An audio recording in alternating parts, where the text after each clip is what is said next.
Assalamualaikum warahmatullahi wabarakatuh. Perkenalkan, nama saya Mutiara Salwa dengan NIM C0E0240026. Di sini saya akan menjelaskan tentang sel-sel dalam pajak, kendala dalam perpajakan, dan penggolongan dalam pajak. Yang pertama, kita masuk ke materi sel-sel pajak. Menurut kirisan software tahun 2020, sel-sel pajak merupakan sistem pemungutan pajak yang digunakan untuk menghitung besarnya pajak yang harus dibayar oleh para wajib pajak ini.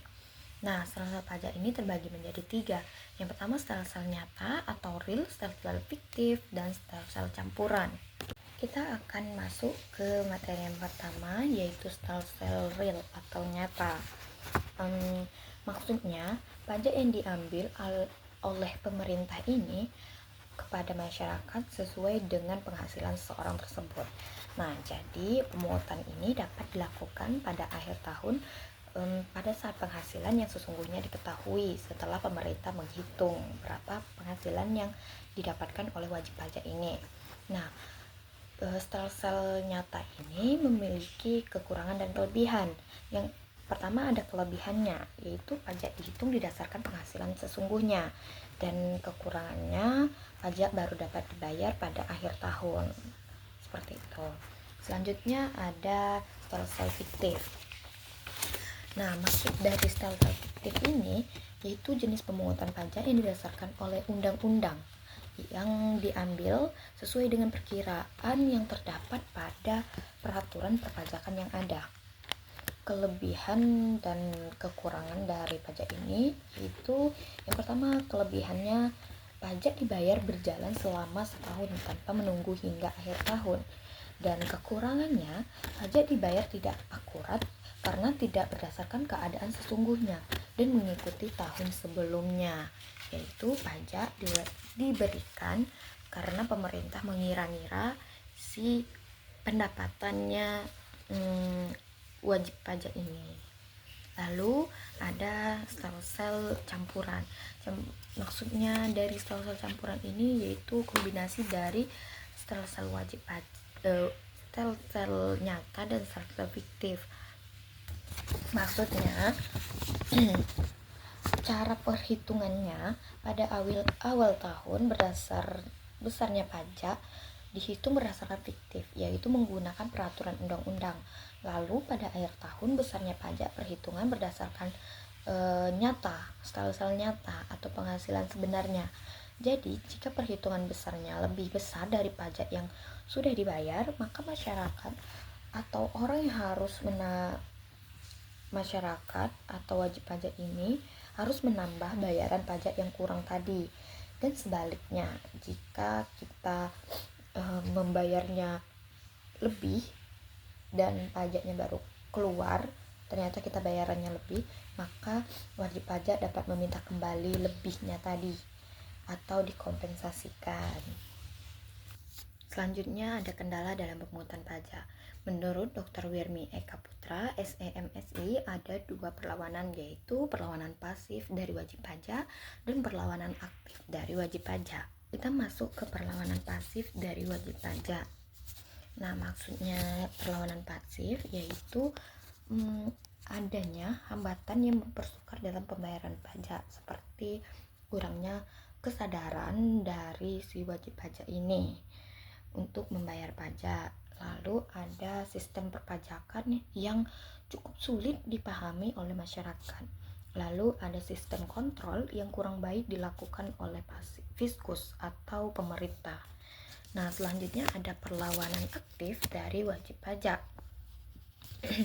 Maksud dari perlawanan aktif ini adalah semua usaha dan perbuatan yang secara langsung diajukan pada fiskus atau penarik pajak ini, pemerintah, dengan tujuan menghindari pajak. Ada 2 bentuk perlawanan. Nah, yang pertama ada tax avoidance atau penghindaran pajak, yaitu upaya meringankan pajak dengan tidak melawan undang-undang, misalnya mengajukan keringanan pajak. Yang kedua ada tax evasion, yaitu melakukan pemalsuan laporan keuangan. Nah, ini juga membuat si pemerintah sulit untuk mengambil pajak-pajak yang ada di masyarakat. Kita masuk ke materi selanjutnya, yaitu penggolongan pajak. Jika dilihat dari sifat tertentu dari masing-masing pajak, maka pajak dibedakan menjadi 4. Yang pertama, pajak atas kekayaan dan pendapatan atau PPH. Yang kedua, ada pajak atas lalu lintas hukum atau bea materai, lalu lintas kekayaan BPHTB, dan lalu lintas barang PPN. Yang ketiga, ada pajak yang bersifat kebendaan atau PBB. Yang keempat, pajak atas pemakaian, PPN, dan cukai. Masuk ke materi yang pertama, ada pajak atas kekayaan dan pendapatan atau PPH. Nah, pajak ini dikenakan saat pendapatan kita keluar dan kekayaan kita pada akhir tahun dan selama setahun itu berjalan. Nah, selanjutnya ada pajak atas lalu lintas hukum bea materai, lalu lintas kekayaan BPHTB, dan lalu lintas barang PPN. Yang pertama, maksud dari bea materai. Bea materai ini pajak timbul saat ada perbuatan hukum yang dituangkan dalam dokumen atau kwitansi, itu baru pajak bea materainya keluar. Lalu ada lintas kekayaan atau BPHTB. Nah, maksudnya BPHTB ini adalah bea perolehan hak atas tanah dan bangunan. Pajak ini timbul saat terjadi perpindahan hak atas tanah atau bangunan. Maksudnya itu seperti balik nama. Lalu ada PPN, pajak pertambahan nilai. Maksudnya, setiap jual beli barang atau jasa kena pajak. Contohnya seperti kita beli baju di toko, makan di restoran, itu baru kita terkena pajak PPN ini. Nah, selanjutnya ada pajak yang bersifat kebendaan atau PBB. Pajak bumi dan bangunan, yaitu pajak atas tanah dan bangunan kita yang kita tempati atau atas nama kita. Lalu yang terakhir ada pajak atas pemakaian, PPN, dan cukai. Maksud dari PPN ini seperti yang tadi yang sudah dibahas, yaitu pajak yang dikenakan saat kita mengkonsumsi barang atau jasa. Nah, seperti kita membeli baju di toko dan makan di restoran. Maksud dari cukai yaitu pajak khusus pemakaian atau konsumsi barang. Maksudnya itu pajak yang dikenakan pada barang yang konsumsinya harus diawasi. Contohnya seperti rokok, alkohol, minuman beralkohol. Intinya itu yang pemakaiannya harus diawasi, yang berdampak pada lingkungan dan kesehatan kita. Kesimpulan dari materi ini yaitu pemungutan pajak dilakukan melalui tiga style sel, yaitu nyata, fiktif, dan campuran, masing-masing dengan kelebihan dan kekurangan.